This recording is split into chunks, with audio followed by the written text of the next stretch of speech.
ওম নমঃ শিবায়। হর হর মহাদেব। নমস্কার বন্ধুরা, শুভ সকাল। যখন সব রাস্তা বন্ধ হয়ে যায় তখন শুধু একমাত্র ভগবানের রাস্তাই খোলা থাকে।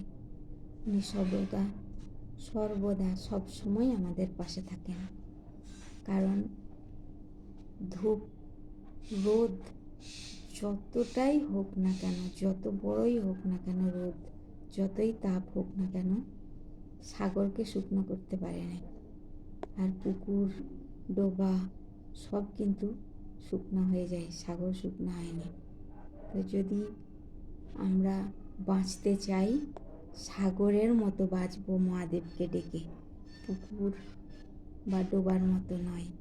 আর এতটাই স্থির থাকতে হবে যেন যেমন সাগর স্থির থাকে, কারো কথাতে নয়। কোনো কিছু কেউ কিছু বললেও তার প্রতিবাদ করে না, ঠিক আপন মনে বেয়ে যায়, ঠিক সেই রকম। ওম নমঃ শিবায়।